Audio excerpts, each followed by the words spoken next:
Assalamu alaikum. I hope you guys are doing well today. Um, today, I'm going to teach you about parts of speech. मैंने parts of speech की एक series start करनी है, तो इसमें से first जो है वो noun है. So noun क्या चीज़ है basically? As you can see on the screen, what is a noun? A noun is a word that names a person, place, thing or idea. किसी भी चीज़, बंदे और आइडिया का नाम जो है वो नाउन है. तो फिर हमारे पास जनरल टाइप्स है, प्रॉपर नाउन है एंड कॉमन नाउन है. फिर कॉमन नाउन के सब कैटेगरीज है. There are concrete and abstract nouns, countable nouns, uncountable nouns, collective, compound, gender specific and gerunds कहते हैं, right. So what is a proper nouns? Proper nouns जो होते हैं that name a specific person, place or thing. A proper noun begins with an uppercase. Uppercase का मतलब है capital letter. ठीक है. George, Washington, California, Monday, Coca-Cola, ये सारे proper nouns हैं. फिर हमारे पास common nouns है. Common nouns that name people, places, things or idea, but they are not names of a specific people, places or things. A common noun begins with a lowercase. Lowercase means small letter, unless it is at the beginning of the sentence. हाँ, अगर beginning of the sentence में हो तो फिर capital होगा, वैसे ही इसको हम caps रखेंगे, right? लेकिन जो proper noun है वो even if in the middle of the sentence, it will still be capital. Common nouns are further classified into concrete and abstract nouns. Concrete nouns जो होते हैं, जो tangible होते हैं, जैसे कि that can be experienced with five senses, right? You can see a tree, book, person, etc. फिर abstract nouns होते हैं. Abstract nouns cannot be touched, जैसे कि belief है, concept है, और state है, किसी की हालत है. Love is a strong emotion.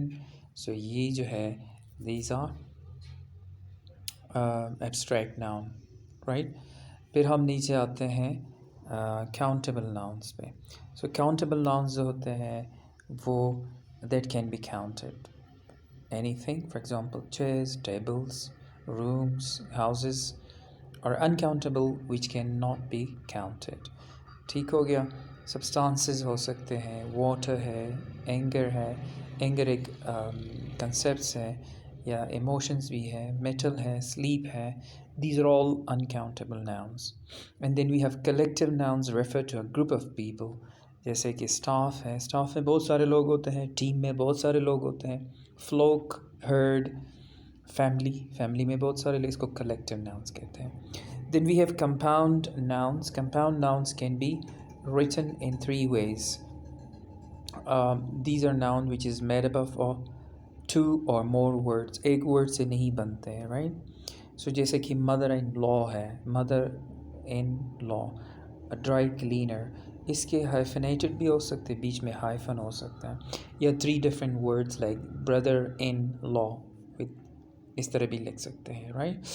फिर हमारे पास है gender specific names. Gender specific names refer to the male masculine और female feminine form of a word. More often in English a noun.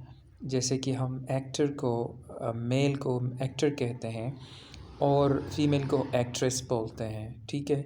इसी तरह एग्जांपल्स जो है, dad, king, queen, actor, actress, bull refer to male, so it's gender specific. Sister, queen, actress, cow, ये सारे जो हैं, these are called gender specific, right? So उसके बाद हमारे पास है gerund है. A gerund is a verb ending in ing that is functioning like a noun. ठीक है. ऐसा लगता है जैसे कि ing वाला सारे verb होते हैं, लेकिन अक्सर इसमें verbs नहीं, इसमें से जेरंड्स भी हो सकते हैं. जैसे कि मैं एग्जांपल दे देता हूँ, ही इज़ स्लीपिंग, तो इस केस में स्लीपिंग जो है that is a verb, but if I say sleeping is good for health, तो ये पे जेरंड जो है वो बन जाता है, right. I hope you understand the concept what is noun, noun क्या है, और उसके जो सब टाइप्स हैं और कैटेगरीज़ हैं वो सारी आपको समझ आ चुकी होगी। Thank you very much. Comment में आप ज़रूर लिख दें कि आपको इसकी समझ आई है कि नहीं, and thumbs up and subscribe to my channel for more informative videos like this. See you soon. Bye.